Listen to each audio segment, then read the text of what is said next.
Hi, everybody. Welcome to Christian Homestead. My name is Jared. If you haven't already, please make sure to subscribe. I got a really interesting email from Terry Flint, subject line, the temple in the New Jerusalem. I'm not going to read the whole email.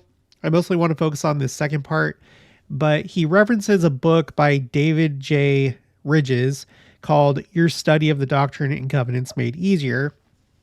And later on, he says, then Brother Ridges adds the following about the temple. In 1879, Orson Pratt gave a brief description of the temple that will be built in conjunction with the New Jerusalem. And then he includes the quote, but we're going to go directly to the scripture citation index because it has the Journal of Discourses in there, and we're going to read a little bit more than what we have here in the email. And then after that, he says, in one of your earlier videos, you mentioned, I think it was David O. McKay, said that there were 25 temples. Maybe this? I don't know. It's something didn't know about, so I thought I would pass it on to you to see what you thought about it. As the Boy Scout motto states, be prepared. Regards, Brother Terry Flint. Well, thank you, Terry. And if you're new to the channel, you're not familiar with this concept, we're talking about Independence, Missouri, Jackson County. And if everything had gone right, if the saints had not been driven out of Missouri and the city of New Jerusalem would have been constructed, this is what it would have looked like. This was the original plan. So this was the first draft for the city, and it would have had a 24 temple complex here. And yes, they are temples because when you flip over to the back of this, it gives the names of the temples. The names of the temples to be built on the painted squares. And then it goes through and gives the names, which we're actually going to cover a little bit later. And then there was a revised plan where things were oriented a little bit differently. And as you can see, there are only 24 temples. Okay. Now, I had come across... so the University of Virginia has a portion of their website for Mormon studies. And part of that is the David O. McKay diary excerpts. And within that, there's these different categories that you can look at. One of them is Missouri, that are excerpts from his diaries about Missouri. And there's a wealth of information about these church sites that you can find there. So let's go to my spreadsheet called Quotes A through Z, just to catch you up. I have a relatively new row, what's currently row 378 for New Jerusalem, 25th temple. You know, we were just talking about 24. So where do we get 25 from? Well, in a recent video, the one that Terry's referring to, I read this quote. I'm not going to read the whole thing, just this part right here. The temple buildings, except the temple where the Lord will officially appear, as spoken of in the Revelations, are represented on the prophet's plan as houses, buildings, or temples of certain orders of the priesthood. There will be 25 buildings in all, occupying about 35 acres. So, again, 25, I don't know where the 25th one comes in, but I'm not going to... He's a general authority. He was a member of the first presidency. I'm not going to question that. I don't know where it comes from. And so, I also found, after making that video, another quote. I don't know if this is from President David O. McKay himself, or from President Dyer, because President Dyer has a bunch of entries in the David O. McKay diaries. So anyway, there's another place where it talks about this concept. It says, this plan includes a complex of 24 buildings in addition to the temple of the New Jerusalem. So here we have two places in the David O. McKay diaries that it talks about the 25th temple. And now, thanks to Terry, we have another source. So we're going to go to Journal of Discourses. This is volume 24, page 20. This is Elder Orson Pratt, who was a member of the Quorum of the 12 Apostles. He's speaking in the Tabernacle in Salt Lake City as he's giving this address or discourse. Okay. At any rate, We shall fulfill our part, purchase the land, gather together our own purchased land, and we calculate to obey all the laws of the state of Missouri and all the laws of the state of Kansas that are constitutional in their nature.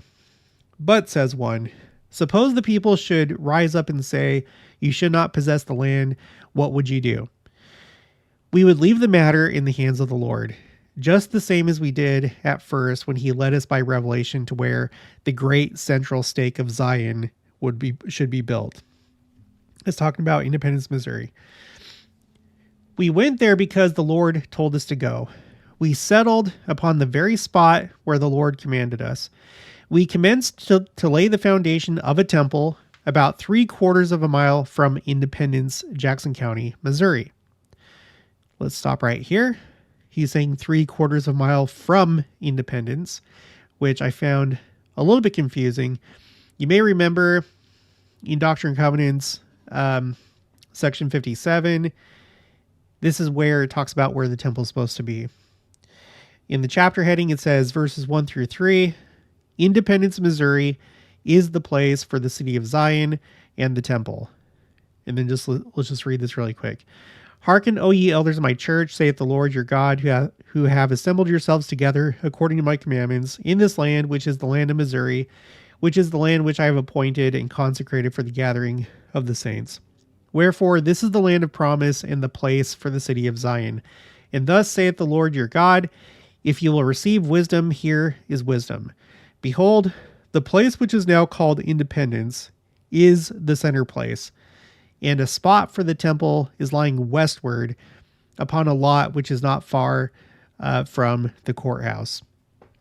So this seems to say that it's in like the western part of Independence, and that is the case today. In fact, I plan to make a video where I walk from the temple lot to that courthouse. My understanding is that that courthouse still exists, so you can look forward to that probably the next couple of weeks. So I don't think it was like outside Independence, Missouri. I don't know if like at the time the city limits were different and that's why Elder Pratt saying that. I don't know. But anyway, let's continue. It was then a wilderness with large trees on the temple block. I visited that place 47 years afterwards, namely a year ago, last September, and not a tree was to be found on that temple block, not so much as a stump. Everything seemed to be cleared off, and one would scarcely know unless very well acquainted with the ground where the temple site was located. There, however, we expect to build a temple, different from all other temples in some respects. It will be built much larger, cover a larger area of ground, far larger than this tabernacle covers. Now, really quick, that's interesting because when you go to the temple lot, which is currently owned by this little church right here. This is the Church of Christ. Well, they call themselves the Church of Christ, and then to distinguish themselves from these other restoration branches and other churches, the Church of Christ temple lot. It's not just this one building. They have other locations, but this is the chapel at the temple lot. And let's see, do I have it here in this picture? Well, anyway, this is where the temple is supposed to be. And they have like place markers for the corners of where the temple was supposed to be built. And it is not very large. We've talked about before that the dimensions given for these temples was revealed to Joseph Smith, and they're the same dimensions as the Independence Visitor Center right there. Because the Independence Visitor Center, we learned from the David O. McKay diaries, was built to be one of the 24 temples. It's currently being used as a visitor center. So the Independence Visitor Center cannot accommodate 12,000 to 15,000 people. So this is curious. Now, you have some other buildings here. Excuse me. You have some other buildings here. You have the Community of Christ Auditorium. You also have the Community of Christ Temple. And if we look at those on the Wikipedia page for the auditorium, it says that the capacity is only 6,000. Okay. Only 6,000. And look how big that building is compared to this right here. I think you can see the outline of the temple right here, because there's like a little path between the place markers, or the stones. So what Elder Pratt is referring to must be something different than what we think of as the temple lot. I mean, I don't know. So the auditorium, 6,000 people. Think about the conference center in Salt Lake. That accommodates 21,000. And then the Community of Christ Temple, I looked at that. And let's see, where was it? Oh, yeah, I have it highlighted here. The Community of Christ Temple seats approximately 1,600. By the way, that's what the inside of it looks like. This is the sanctuary. This is like the main, I guess, meeting hall. And then in a recent video, we were also talking about the Kansas City, Missouri temple, and I couldn't find a number for that, like what the capacity is, but I know it's not, well, I'm pretty sure it's not 12,000 to 15,000, because we were considering this as potentially being the temple that Christ would appear. And I'm not going to say that that's not the case. That could be what actually happens. I do believe that this large temple that we're talking about is going to be built, but maybe the Lord will initially appear here. This is, relatively speaking, it's not far from Independence. This is near Liberty, the city of Liberty. It's technically in the city limits of Kansas City, but okay, so 12,000 to 15,000 people. All right, let's continue. We expect to build the temple much larger, very much larger, according to the revelation God gave to us 40 years ago in regard to that temple. And I'm not sure exactly what revelation he's referring to. But you may ask, in what form will it be built? Will it be built in one large room, like this tabernacle? No, there will be 24 different compartments. Okay, now this adds another layer of confusion, mystery, intrigue to this whole thing. Because now he's referring to the temple, and the temple having, like, being very large, and then the temple having 24 different compartments. And through the rest of the quote, you'll see where he refers to them as compartments, rooms. At another part, he refers to them as buildings. So, like, I don't know if he's referring to, like, all these buildings being compartments within an enclosed, like a larger structure around them, which he kind of suggests that. Let me show you what I mean. Let's continue reading. So, okay, no, there will be 24 different compartments in the temple that will be built in Jackson County. The names of these compartments were given to us some 45 to 46 years ago. The names we still have, and when we build these 24 rooms in a circular form and arched over the center, we shall give the names to all these different compartments, just as the Lord specified through Joseph Smith. Okay, so he adds another layer that is going to be circular. And again, one way that you could maybe read what we're reading here and understand it is that, like, maybe there's going to be like a circular enclosure, because later on he talks about like an arch going over. So I don't know if there's like going to be like a big dome structure or something like that over these. He's talking about the names, which we know that on this plan there were names given. So I took all these names, and essentially they're in groups of 3. And I have them all color-coded here. So on the eastern block, you have the temples of the Aaronic priesthood. On the western block, you have the temples of the Melchizedek priesthood. And each group of 3 seems to match up with a different office of the priesthood. What are the offices of the priesthood? Well, let's go to the church website. For the Aaronic priesthood, it starts with deacon, and then teacher, and then priest. And then bishop.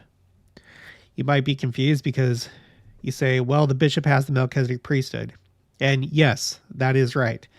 It says here, a bishop is also ordained a high priest so he can preside over all members in the ward.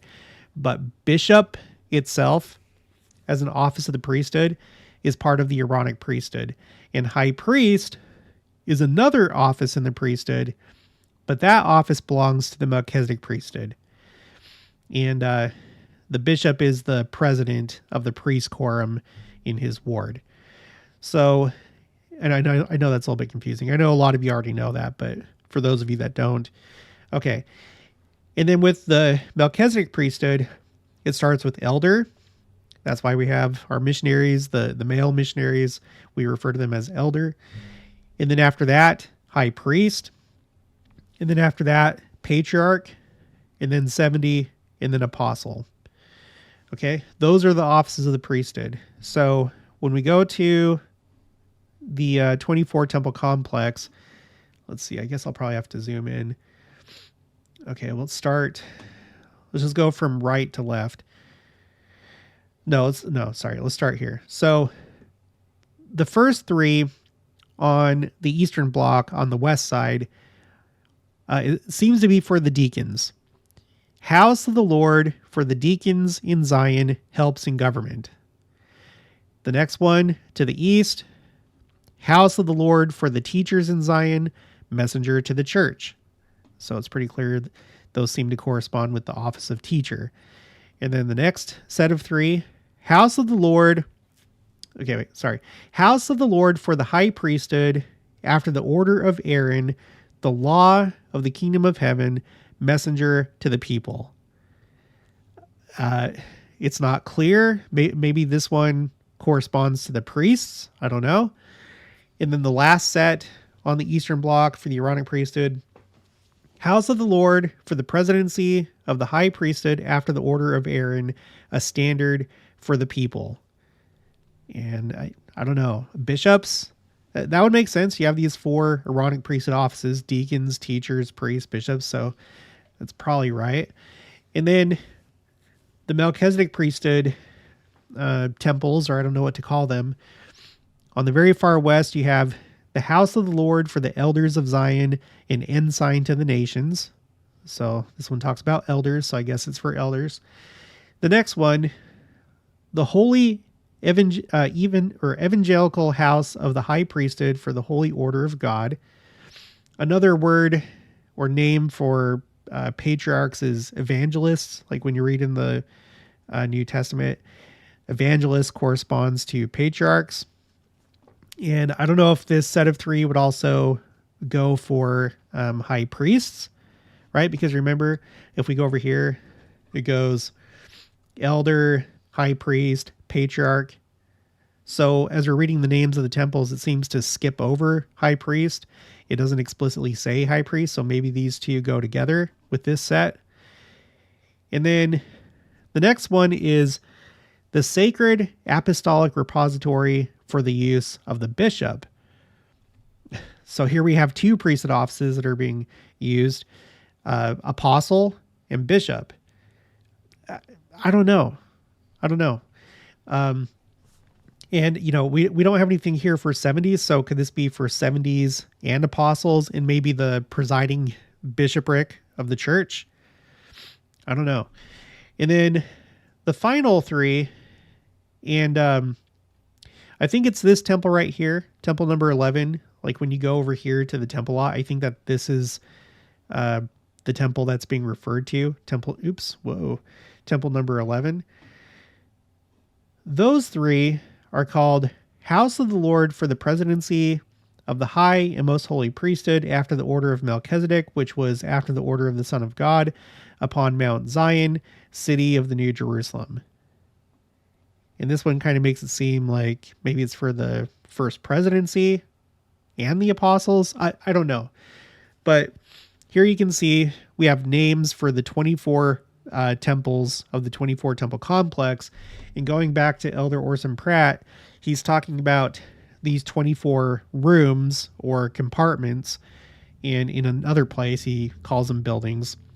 and that they have names. So I think that these quote unquote compartments and rooms may be the same thing as the temples on this city Plat.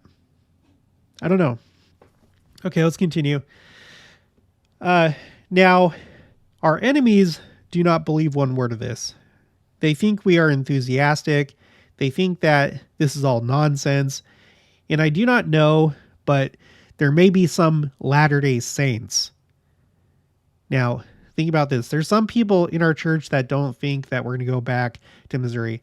And when I say go back to Missouri, I'm not talking about the entire church going back, but rather at some point building these temples and building the city of New Jerusalem, in that it will be one of the two capitals during the millennium, one in the New Jerusalem here in Independence, Missouri, and then the other one in Jerusalem. There's some members of the church that think that it's changed, that it's now Salt Lake City. And Salt Lake City was laid out kind of after this pattern. You know, you have the two blocks that make up church headquarters. You have Temple Square over here to the left, and then you have on this block, you have the church office building, the administration building, the Relief Society building. That's true. But I have all these quotes from many presidents of the church. The plan is still to build the New Jerusalem in Jackson County, Missouri, including, I have two quotes from President Nelson that say that. And when you go to the church website, you go to topics and questions and go to Zion, the church website says that. But there's some people that it seems like they don't believe. And that's what Elder Pratt's saying here. There may be some Latter-day Saints that begin to partake of that same spirit, owing to their assimilating themselves so much to the fashion of the world, that they have lost their strong and powerful faith in that which God has predicted by the mouth of his servants. It's really sad. All right, continuing. Perhaps you may ask for what purpose these 24 compartments are to be built. Answer: not to assemble the outside world in, nor to assemble the saints all in one place, but these buildings, so now he's referring to the compartments as buildings, will be built with a special view to the different orders, or in other words, the different quorums or councils of the two priesthoods that God has ordained on the earth. That is the object of having 24 rooms, so that each of these different quorums, whether they be high priests or 70s or elders or bishops or lesser priesthood or teachers or deacons or patriarchs or apostles or high councils or whatever may be the duties that are assigned to them, they will have rooms in the temple of the Most High God, adapted, set apart, constructed, and dedicated for this special purpose. Now, I have not only told you that we shall have these rooms, but I have told you the object of these rooms in short, not in full. But will there be any other buildings except those 24 rooms? So again, comparing the rooms, quote unquote, to buildings.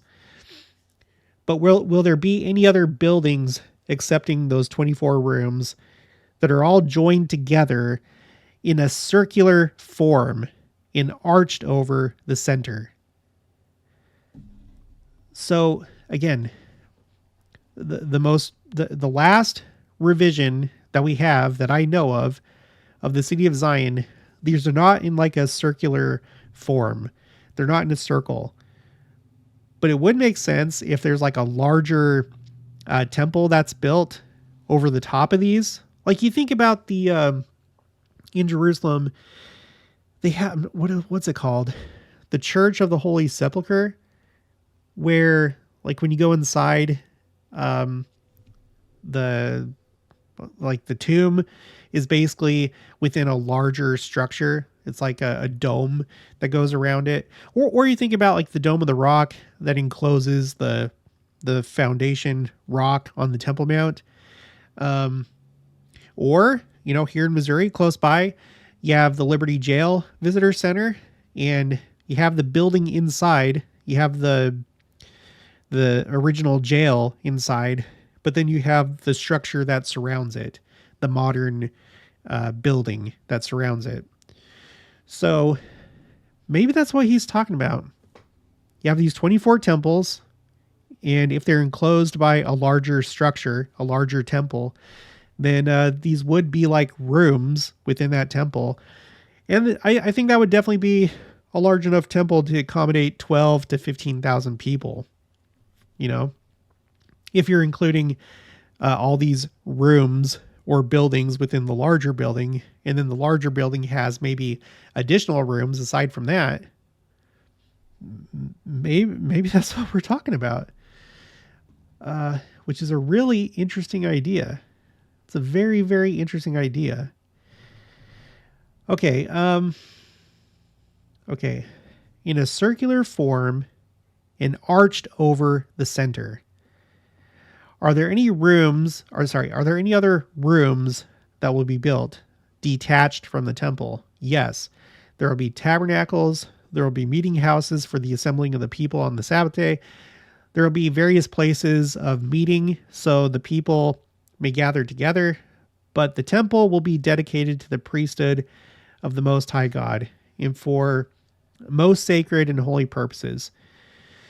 Then you see that notwithstanding all these temples that are now building in this territory, and those that have been built before we came here to Kirtland and Nauvoo, the Lord is not confined to an exact pattern in relation to these temples, building the different stakes any more than he is confined in the creation of worlds to make them all the same size.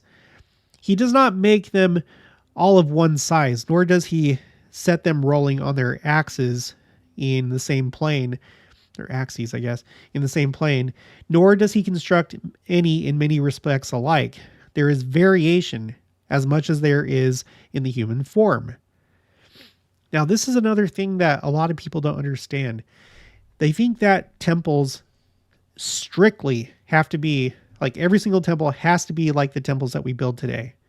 They have celestial rooms and sealing rooms and ordinance rooms and a baptistry and, all the things we have in a typical temple. That doesn't always have to be the case. And we see that with the Kirtland Temple. And I think that we see that, we see it here with these temples. I don't have it pulled up, but there is a plan for these temples. And they basically look like the Kirtland Temple. They're like the same pattern. And also, when we look at the BYU Jerusalem Center, there's people that'll say that was never built to be a temple. It doesn't have to be. It's an administrative headquarters, or it could be in the future. This could be one of the temples of Jerusalem, just like we have the Independence Visitor Center. It's currently being used for something else. Remember, there are a number of buildings that were not originally built to be temples, but were later converted into temples. For example, the upcoming Brussels, Belgium temple was it was an office building. And now it's being converted into a temple. You have the Provo City Center, Utah temple that was originally a tabernacle for like state conferences and other stuff. But then there was a fire, and then it was renovated and turned into a temple. It wasn't originally a temple. You have the chapel in Copenhagen, Denmark. I can't remember what it was called before, but it was a chapel. But then it was renovated and turned into a temple. There's one, I don't know if I've heard this like just the one time or a couple times, but there was somebody that sent a story saying that President Faust, who was a member of the first presidency under President Gordon B. Hinckley, that there's a story of him at the BYU Jerusalem Center, and someone said, is this going to become a temple? And then President Faust looked at him like really quick and said, that was never meant to be a temple. Come on. And the people that share that, they never substantiate that. They never provide a source. So, and even if it's not revealed right now that this is supposed to be a temple, that doesn't mean that revelation can't come later. So, we're not going to do anything against the law in Israel. We don't break the laws where we go, but the Lord can do whatever he wants in whatever way he wants. He can prepare the way for this temple to become a temple whenever the time comes. So let's not restrict the Lord, just like Elder Pratt says. He says, take men and women. There are general outlines that are common to all, but did you ever see two faces alike among all the millions of the human family? What a great variety, and yet all are constructed in general outline alike, after the image of God. So in regard to the building of temples, the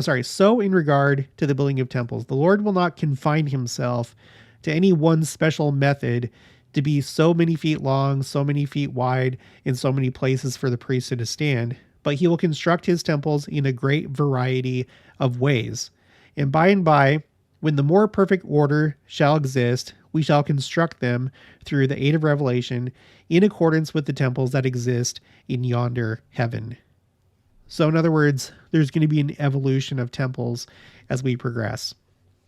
We have the temples that we need for the moment, but there's going to be temples, I would assume, later on that possibly serve other functions in the millennium and possibly afterwards.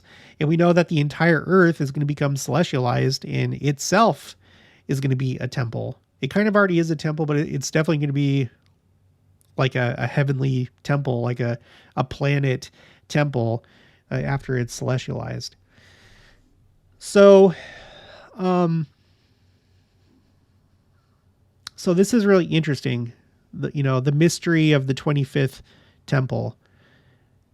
It may be that it's just a big megastructure that encompasses all these 24 buildings, which, if they are inside the megastructure, the mega temple, they would basically be like rooms or compartments within the temple. That's kind of an amazing thought. So, and then could we see something similar in Jerusalem? Sure. I mean, they're going to be sister cities. They're going to be the two world headquarters. So maybe they would mirror each other. Maybe they would have similarities. There's just all sorts of possibilities. But anyway, so I'm going to add this to my spreadsheet under New Jerusalem 25th Temple. So this is exciting stuff. But let's remain flexible and not be rigid, even though we have this new information. Just let it play out and don't restrict the Lord. And maybe things will happen quicker and in ways that you don't expect. Don't stick to your preconceptions. Just stay open, consider different possibilities, and we'll just see how it goes. Okay, that's going to be it for this one. If you haven't already, please make sure to subscribe, like this video if you liked it, leave your thoughts and opinions down in the comments below. Also, make sure to share it, and I'll talk to you guys later.